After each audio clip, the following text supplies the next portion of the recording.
Hello everyone, welcome to my channel Lecture Notes. So today I'll be explaining a poem, Megfleckno, which is written by John Dryden. And it is written in the form of mock epic and a lampoon on Thomas Shadwell. So what is a lampoon? Lampoon is a personal satire that in this poem, Dryden is making fun of Thomas Shadwell. And Megfleckno, it was written as a response of Shadwell's The Medal of John Bayes in 1682, which attacked Dryden head on.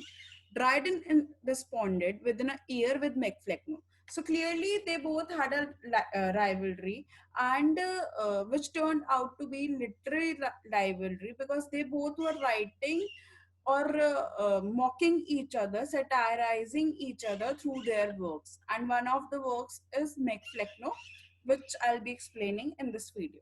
So Megfleckno is the outcome of series of disagreement between Thomas Shadwell and Dryden.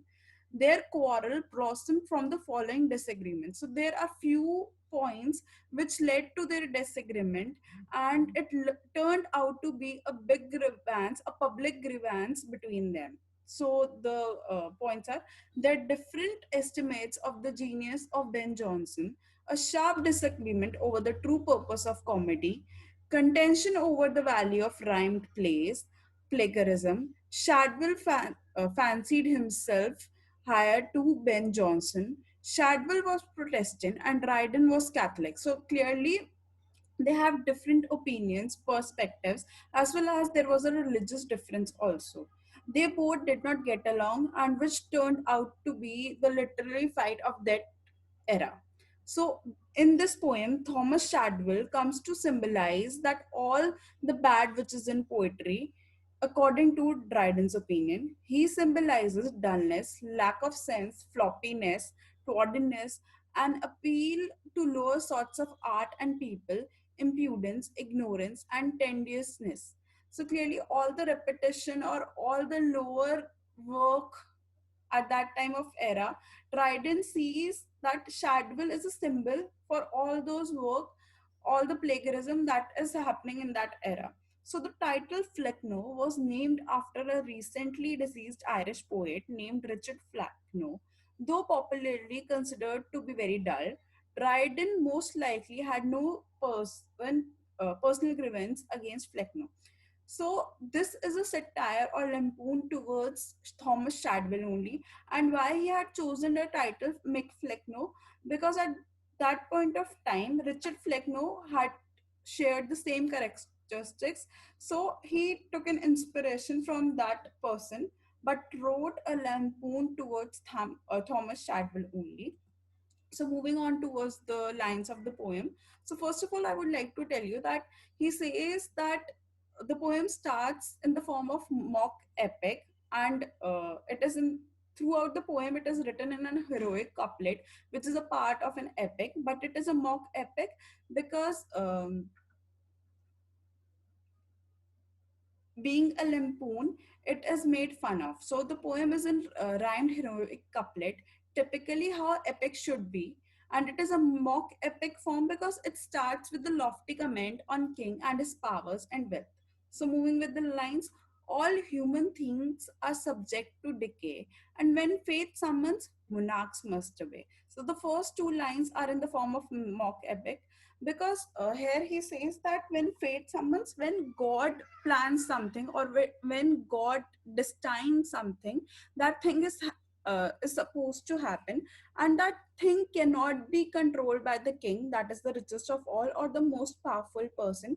Usually an epic starts with that how much the king has the powers and the chivalry and the gallantry, but this epic starts with that how powerful is the god, and in front of him every person is balanced out, whether it is a rich or a poor or powerful or powerless, every person is equal. So this is how it turns out to be the mock epic. This Flecknoe found, who like Augustus Young was called to empire and had governed long. So here Augustus time period, because he ruled for a long period of time, is compared to Flecknoe's long period. He was a successful king, but right now here Flecknoe is the realm or the king of nonsense. And Flecknoe's time period has been called long because it was so boring, that it was so much intolerable, and people felt that time is not coming to an end, therefore it turned out to be long. Therefore both the time has been compared. So Augustus is son of Julius Caesar, who became emperor of Rome at young age and ruled for a long time. While Flecknoe ruled the realm of nonsense, here he is compared to Flecknoe time period of rule, as his time period also appeared long because he was boring.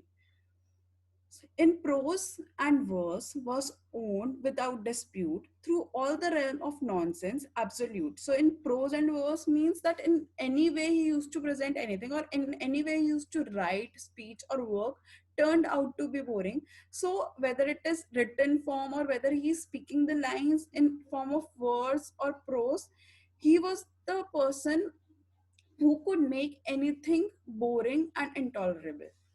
Through all the realms of nonsense absolute, this aged prince now flourishing in peace. So here, prince has been called to Flecknoe, that this prince is has flourishing here has been referred to the number of children in age, and he could not do anything for the country and people. So he was only flourishing in the terms of um number of children in the family and in the terms of age only. So right now in these particular lines, here it is told that there is a place where Flecknoe governs and he is the realm of nonsense. And in the next paragraph, in the next few lines, it will be told that now his age has come at a point where that now he is looking for his successor, and the perfect person that he finds is Shadwell, that is Thomas Shadwell.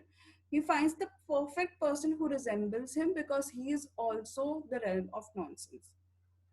And best with issue of large increase, worn out with business, did at length debate to settle the succession of the state. So these three lines shows that how he had done, he has served his longest period, and now he is old and now he is finding a successor. Large increase here refers to many offsprings as well as Flecknoe's habit of collecting other people writing and publishing it as own. So Flecknoe had many works, but Dryden makes highlights the point that his works were not in original, though had written many things, but it was just a copy paste work. Nothing was original. Worn out of with business, though that he had written many works, but he did not gain any respect or money through those works. And point ring which one of the sons was fit, and reigned and waged immortal war with wit. Cried this resolve, for nature pleads that he should only rule who must resembles me. So first of all, now he is old, so he's trying to find the best person out of his sons who could be a successor, and the qualities that he requires are that he should have an immortal war with wit, that he should have a constant battle against wisdom, intelligence, and common sense. Only he could be fit to rule the emperor of nonsense, who can constantly battle with wisdom. And the alliteration with W emphasize Shadwell lack of wit. So the quality he requires is that he should be the realm of nonsense, as well as he who is someone devoid of wit. And wit here refers to the intellect, the poetic imagination, a general vitality, and springness of mind. So the qualities are that he's looking for, that he should be boring, tedious, and should not have any connection with intelligence and smartness. Sure, alone my perfect image bears, mature in dullness from his tender years. Sure, alone of all the sons is he, who stands confirmed in full stupidity. The rest to some faint meaning make pretense, but sure never deviates into sense. Some beams of wit on other souls may fly, strike through and make a lucid interval. So the three times sure is used for Shadwell. The use of dashes is common device of the period satire.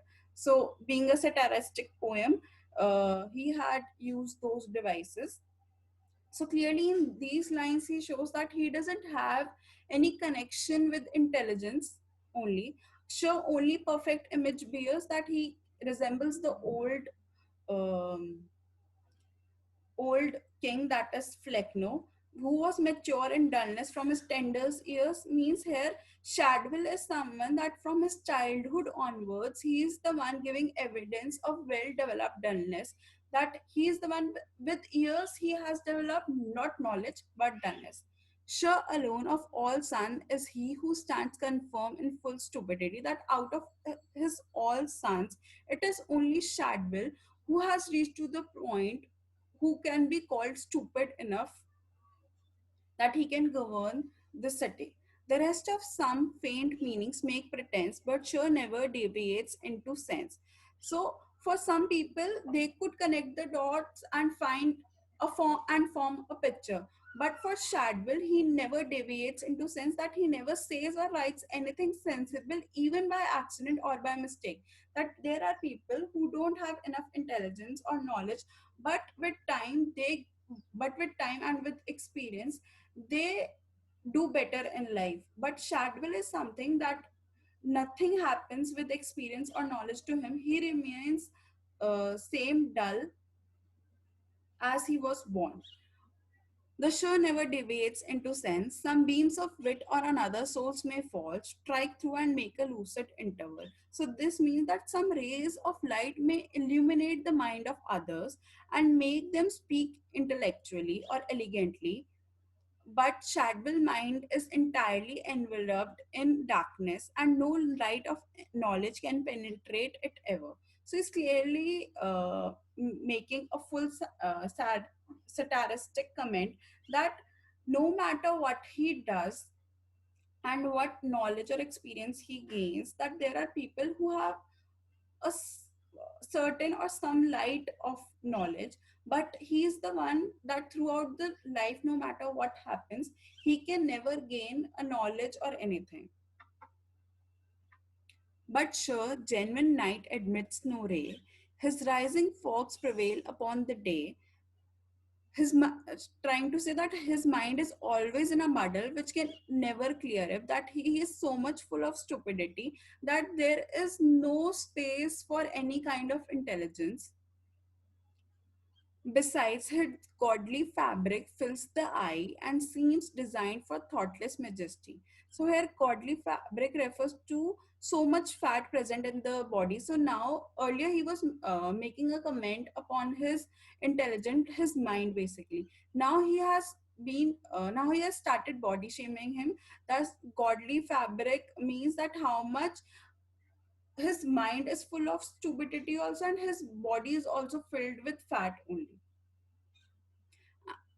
Thoughtless as monarch oaks that shade in plain. So monarch oaks here refer to the oak tree, highlights that Dryden feels Shadwell has less intelligence than a tree. So comparing him to an object, that like an object doesn't have a mind of its own, and wherever we keep a thing, it is left there only.